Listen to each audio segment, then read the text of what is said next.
नमस्कार, मैं हूं आपके साथ शिप्रा झा और आप देख रहे हैं देश का पहला समझाने वाला बुलेटिन। खबर तो समझिए, इस आधे घंटे में हम आपको सिर्फ खबर ही नहीं दिखाएंगे बल्कि खबरों की पेचीदगी को भी समझाएंगे। लेकिन आइए सबसे पहले जल्दी से जान लेते हैं आज की 4 बड़ी खबरें जिस पर हमारी नजर है और इस खबर को के मायने को आपको हम समझाएंगे। सबसे पहले बात होगी केंद्रीय कर्मियों की बल्ले बल्ले क्यों है, ये हम आपको समझाएंगे। जेडीयू के मिशन 2025 की जोर आजमाइश को आपको समझाएंगे।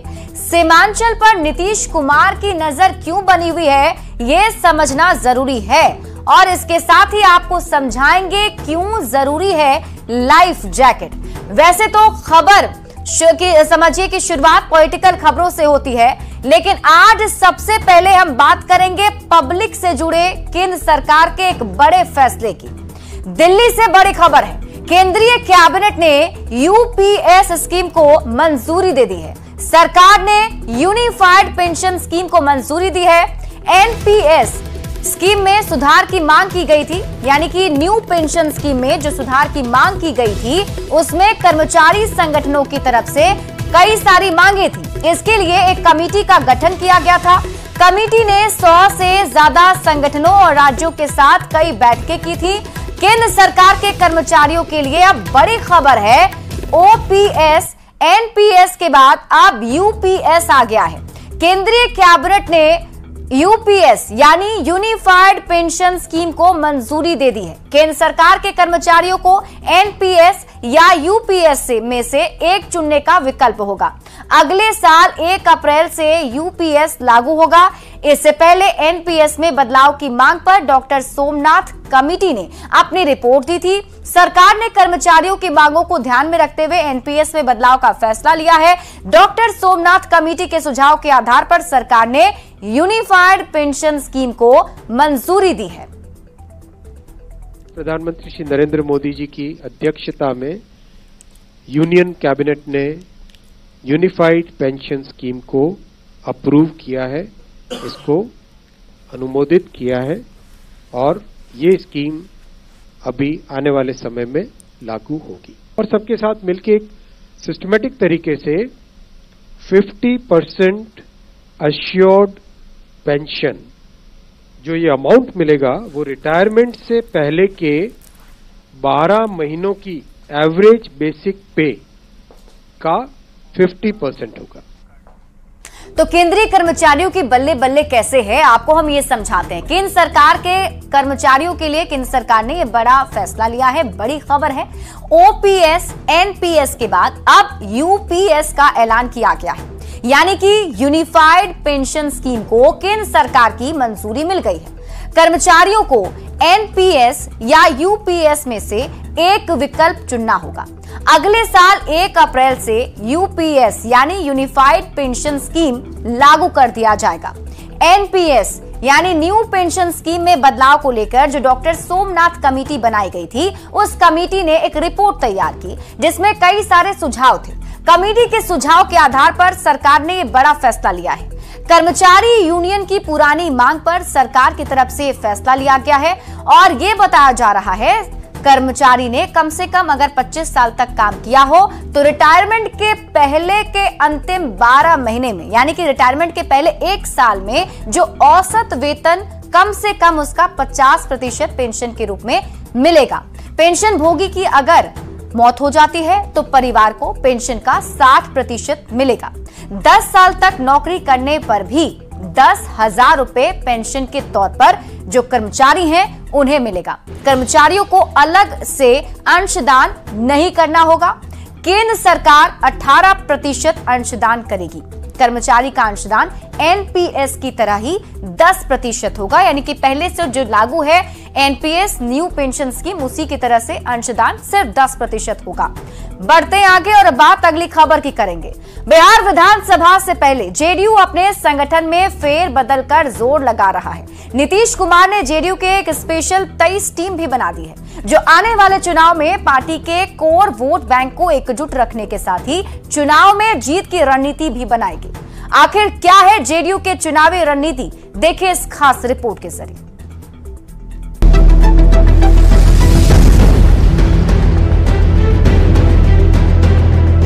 2025 में होने वाले बिहार विधानसभा चुनाव को लेकर जेडीयू ने अपनी तैयारी तेज कर दी है। पार्टी के राष्ट्रीय अध्यक्ष और मुख्यमंत्री नीतीश कुमार एक्शन मोड में आ चुके हैं। तभी तो चुनाव में कोर वोट बैंक को साथ रखने के लिए नीतीश ने स्पेशल 23 का गठन किया है। ये स्पेशल 23 न केवल सामाजिक समीकरण का ख्याल रखेंगे, बल्कि चुनाव में जेडीयू के तीर की धार को भी तेज करेंगे।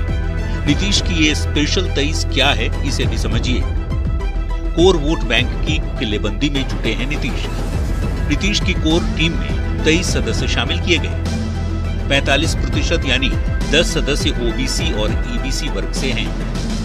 5 कुर्मी और 2 कुशवाहा वर्ग के सदस्य शामिल किए गए हैं, जबकि टीम में 3 अल्पसंख्यक को जगह मिली है। स्पेशल 23 में 3 सवर्ण नेता को जगह मिली है, तो वहीं 2 दलित नेता भी स्पेशल 23 में शामिल किए गए हैं। अशोक चौधरी और आलोक कुमार सुमन को जगह मिली है। नीतीश के स्पेशल 23 में शामिल सदस्यों को आखिर कौन सी जिम्मेदारी दी गई है, इसे भी जान लीजिए। जेडीयू के राष्ट्रीय कार्यकारी अध्यक्ष संजय झा बने हैं। संजय झा के कार्यकारी अध्यक्ष बनने के 55 दिन बाद ये कदम उठाया गया। विधानसभा चुनाव से पहले नीतीश की स्पेशल 23 टीम बनी है। छिटकते कोर वोट बैंक को साधने की रणनीति तैयार की जा रही है। विधानसभा चुनाव में बेहतर प्रदर्शन पर जोर दिया जा रहा है, तो वहीं जेडीयू ने संगठन में भी बड़ा फेरबदल किया है। पार्टी ने पुराने प्रदेश संगठन को खत्म करते हुए नए संगठन की घोषणा की। 300 सदस्य की जगह मात्र 115 सदस्यों की कमेटी बनाई गई, जिसमें 10 उपाध्यक्ष और 49 महासचिव बनाए गए हैं। 46 सचिव, 9 प्रवक्ता और 1 कोषाध्यक्ष भी बनाए गए हैं। चुनाव है, चुनाव को देखते हुए जो टीम को हम लोग को खड़ा करना है, तो उसमें हम लोगों ने नई कमेटी के बनाया है, नई कमेटी का घोषणा किया है। और नई कमेटी के घोषणा में हम 115 की कमेटी बनाई है, जिसमें 10 उपाध्यक्ष हैं, 49 महासचिव हैं और 46 सचिव हैं और 9 जो है हमारे प्रवक्ता हैं। और सभी समाज हर वर्ग के लोगों को उसमें भागीदारी दी गई है, हिस्सेदारी दी गई है। नहीं, सलाहकार समिति भंग की गई है क्योंकि बहुत से ऐसे लोग थे, हमको लगता है अध्यक्ष जी को लगता होगा कि जो बहुत सक्रिय नहीं थे, क्रियाशील नहीं थे, तो नए तरीके से गठन किया जाएगा भविष्य में। बिहार में अगले साल चुनाव होना है, पर उससे पहले ही जेडीयू किसी भी हाल में मुकम्मल तैयारी कर लेना चाहती है। चुनावी मैदान में उतरने से पहले पार्टी लगातार अपने कैडर में फेरबदल कर कमेटी बनाकर पूरी ताकत लगाना चाहती है, ताकि चुनाव में बम्पर जीत दर्ज की जा सके। न्यूज़ 18 के लिए पटना से आनंद अमृतराज और विनीता मिश्रा की रिपोर्ट।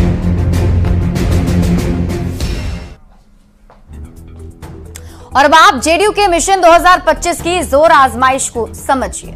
बिहार में अगले साल विधानसभा का चुनाव है। 2025 के मिशन में जेडीयू के नेता अभी से जुट गए हैं। जेडीयू ने पार्टी संगठन में फेरबदल किया है। नीतीश कुमार ने अपनी एक टीम बनाई है जो स्पेशल 23 की टीम है, जिसमें एक कोर वोटर के बिखराव को रोकने की कोशिश की गई है। मतलब जो खास तौर पर जेडीयू के कोर वोटर हैं, उन्हें एकजुट रखा जाए, उनका बिखराव ना हो, इसको ध्यान में रखते हुए ये रणनीति बनाई गई है। चुनाव में वोट शेयर की मजबूती पर बहुत बड़ा टास्क इसको दिया जाएगा। किसी हाल में वोट बंटने ना पाए, इस पर स्पेशल 23 का जोर होगा। माइक्रो लेवल पर नीतीश कुमार काम कर रहे हैं, मतलब जो बूथ संगठन तक है वहां तक पहुंचकर काम किया जा रहा है। पार्टी संगठन में मजबूती पर विशेष जोर दिया जा रहा है, क्योंकि चुनाव है और ऐसे में अगर संगठन मजबूत होता है तो इसका फायदा चुनाव में मिलेगा। संगठन में ज्यादा सदस्य नहीं होंगे, काबिल सदस्यों पर ज्यादा दायित्व होगा। मतलब संगठन जो बनाया गया है उसमें क्वांटिटी पर नहीं, क्वालिटी पर ध्यान रखा गया है। चुनाव से पहले जनता के बीच ये संदेश देने की कोशिश भी की जा रही है। और अब जो स्पेशल 23 बनकर तैयार हुई है, इसकी नजर होगी जेडीयू के कोर वोट बैंक पर, जिसका बिखराव नहीं होने देना है। इस पर जोर आजमाइश की जाएगी। बढ़ते आगे और बात अगली खबर की करेंगे। मुख्यमंत्री नीतीश कुमार ने शनिवार को पूर्णिया के चूनापुर सैन्य हवाई अड्डा क्षेत्र का एरियल सर्वे किया और इसके साथ ही शहर से हवाई सेवा शुरू किए जाने को लेकर अधिकारियों के साथ बैठक कर निर्देश भी दिया है। इसके अलावा सीएम ने 4 थाना भवनों का उद्घाटन भी किया। सीमांचल में विकास की गति को लेकर सीएम नीतीश कुमार बेहद गंभीर दिख रहे हैं। मुख्यमंत्री नीतीश कुमार सीमांचल में विकास कार्यों को रफ्तार देना चाहते हैं। शनिवार को पूर्णिया पहुंचे नीतीश कुमार चूनापुर सैन्य हवाई अड्डे पर उतरे और एयर सर्विस से जुड़ी बाधाओं को दूर करने के लिए समीक्षा बैठक की। बैठक में रक्षा मंत्रालय के अधिकारी, एयरपोर्ट अथॉरिटी ऑफ इंडिया के अधिकारी, एयरफोर्स के अधिकारी, मंत्री लेसी सिंह, पूर्व सांसद संतोष कुशवाहा, सदर विधायक, कमिश्नर, डीएम और मुख्यमंत्री के प्रधान सचिव एस सिद्धार्थ भी मौजूद थे। पूर्णिया में उड़ान सेवा शुरू करने को लेकर सीएम नीतीश कुमार ने अधिकारियों को दिशा निर्देश भी जारी किए। चूनापुर एयरपोर्ट से सीएम ऐतिहासिक काझा कोठी तालाब परिसर पहुंचे। काझा कोठी को दिल्ली हाट की तर्ज पर विकसित करने की तैयारी का सीएम ने जायजा लिया। यहीं से मुख्यमंत्री ने रिमोट के जरिए 4 थाना भवन के साथ ही पूर्णिया पुलिस लाइन में बने विधि विज्ञान प्रयोगशाला का भी उद्घाटन किया। पूर्णिया में चल रहे स्टार्टअप योजनाओं का मुख्यमंत्री नीतीश कुमार ने निरीक्षण भी किया और स्टार्टअप से जुड़े लोगों से बातें भी की। पूर्णिया से हवाई सेवा जल्द शुरू करने पर जोर। बिहार सरकार ने AAI को 52.18 एकड़ जमीन पहले ही दे दी थी। दोनों के बीच MOU भी हो चुका था। बाकी की 15 एकड़ जमीन और 4 लेन कनेक्टिविटी रोड की मांग थी। सीएम की बैठक में इस मुद्दे को भी सुलझा लिया गया है। वो सभी मुद्दे पर विमर्श हुआ। 15 एकड़ जमीन देने वाली बात तो पहले हो चुकी है। माननीय मुख्यमंत्री जी पहले एग्री कर चुके हैं, उसकी प्रक्रिया चल रही है। 52 एकड़ से अधिक जमीन भी दे दी गई है, वो भी समाधान हो गया है। और भी रास्ता का है, उस पर भी आज भी विमर्श हुआ। पूर्णिया सीमांचल का सबसे बड़ा शहर है। इलाके से हवाई सेवा शुरू करने की मांग यहाँ काफी पुरानी है। ऐसे में नीतीश कुमार के दौरे और अधिकारियों को दिए निर्देश के बाद इसकी उम्मीद भी काफी बढ़ गई है। न्यूज़ 18 के लिए पूर्णिया से कुमार प्रवीण की रिपोर्ट। और अब आप सीमांचल पर सीएम नीतीश कुमार की नजर को समझिए।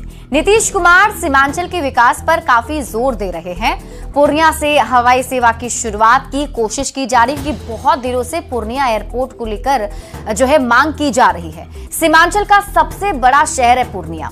यहाँ पर व्यापार उद्योग का ये केंद्र रहा है और नीतीश कुमार अपने दौरे में अधिकारियों संग बैठक की है, जिसमें हवाई सेवा जल्द बहाल करने का निर्देश भी दिया गया। इस बैठक में इसको लेकर चर्चा भी हुई, मंथन हुआ कि कैसे यहां पर हवाई सेवा जल्द से जल्द शुरू किया जाए। 4 मॉडर्न थाने का उद्घाटन भी आज किया गया।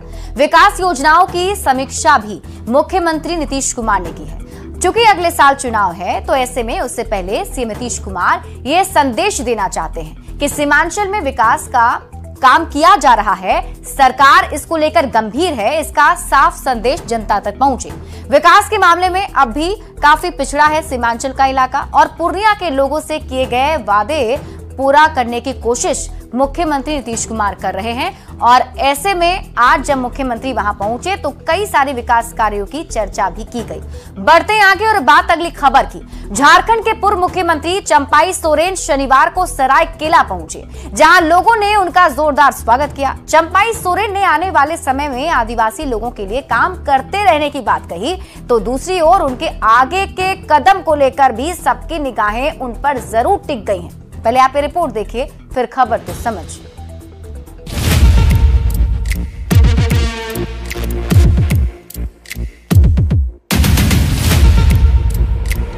कोल्हान टाइगर के पोस्ट के बाद अब सबकी निगाहें उनके अगले कदम पर टिकी हुई हैं। चंपाई सोरेन ने ये साफ कर दिया है कि वो राजनीति से संन्यास नहीं लेंगे।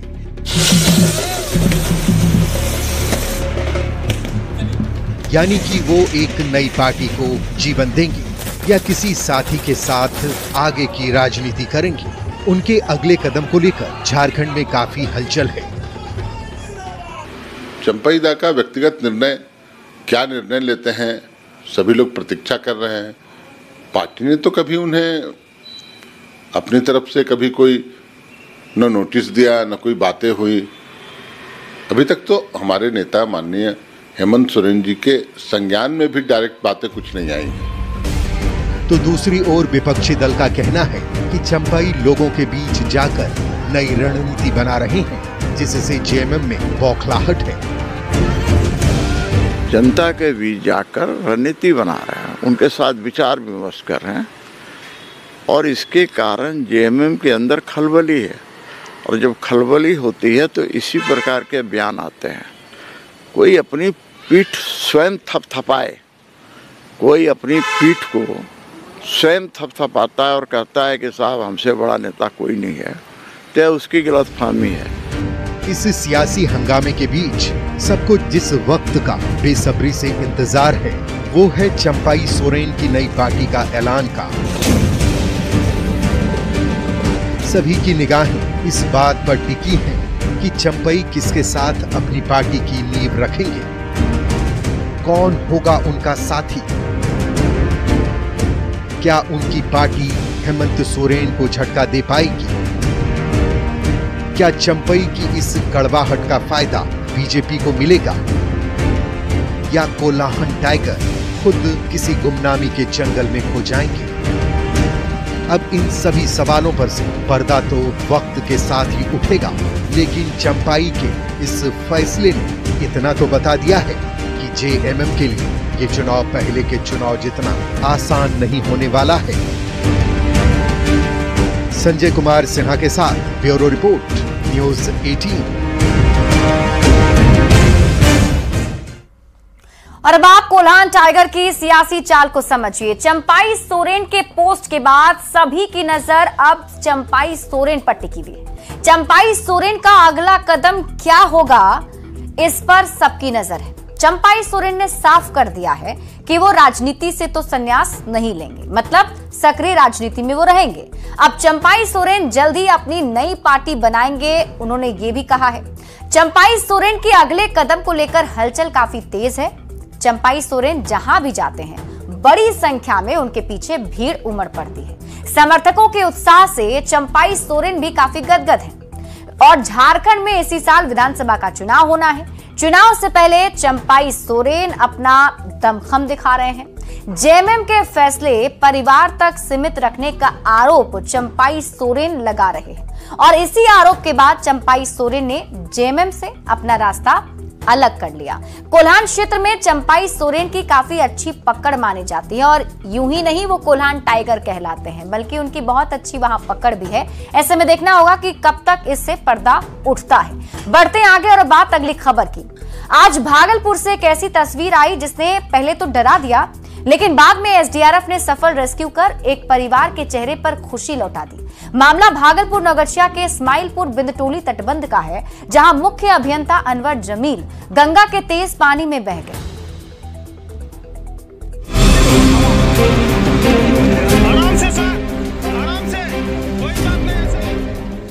गंगा नदी में बाढ़, पानी का तेज बहाव के बीचों बीच फंसे इंजीनियर और चीफ इंजीनियर का रेस्क्यू करती एसडीआरएफ की टीम।